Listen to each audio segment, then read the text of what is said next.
പ്രകൃതിക്ക് വശപ്പെട്ട് അവശരായി പ്രവർത്തിക്കുകയാണ്. അപ്പോൾ ഈ ലോകത്ത് ആസുരവർഗം ദേവവർഗം എന്ന് രണ്ട് വർഗമേ ഉള്ളൂ. കൃഷ്ണൻ 16-ാം അധ്യായത്തിൽ, അത് ഗീത 16-ാം അധ്യായത്തിൽ വിസ്തരിച്ച് പ്രതിപാദിക്കുന്നുണ്ട്.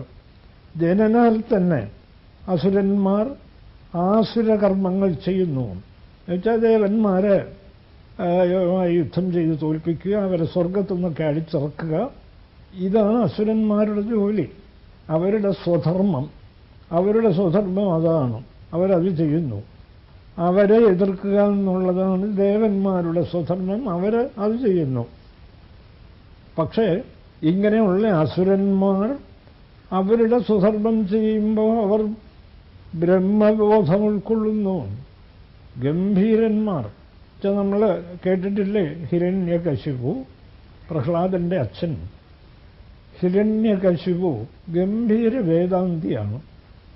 സഹോദരനെ വിഷ്ണു കൊന്നു എന്നറിഞ്ഞ് അമ്മ നിലവിളിക്കുന്നു. ഭാഗവതത്തിൽ തന്നെ ഹിരണ്യകശിപു അമ്മയെ ഉപദേശിക്കുന്ന വേദാന്ത തത്വങ്ങൾ അതിഗംഭീരങ്ങളാണ്. വായിച്ചു നോക്കൂ. അമ്മേ, ഇതിലെന്താ ഇത്ര ദുഃഖിക്കാൻ?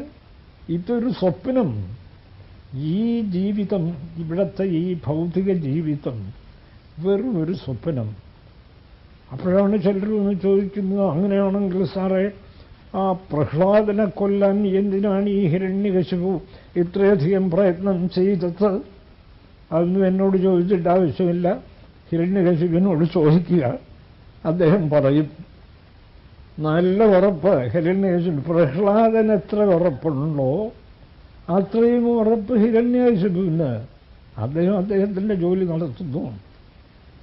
ഹിരണ്യകശിപു പിന്നെ ഇങ്ങനെ ഓരോരുത്തരെ വരികയാണ്. അസുരന്മാർ, മഹാബലിയെപ്പോലെ ഒരു ബ്രഹ്മനിഷ്ഠൻ വേറെ ആരുണ്ട്? നമ്മുടെയൊക്കെ വിചാരം മഹാബലിയെ ഭഗവാൻ 3 അടി മണ്ണിന് വേണ്ടി ചവിട്ടിത്താഴ്ചയൊക്കെ അല്ലേ.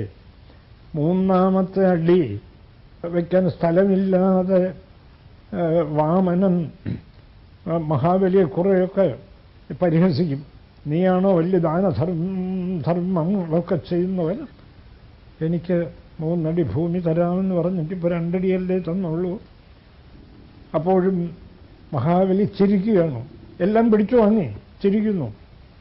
ചിരിച്ചിട്ട് വാമനനെ നോക്കി പറഞ്ഞു, ഭഗവാനെ, അവിടുന്ന് എന്നെ കള്ളനെന്നൊന്നും പറയണ്ട, 3ാമത്തെ അടി എൻ്റെ തലയിൽ വെച്ചോളൂ. ചിരിച്ചുണ്ട്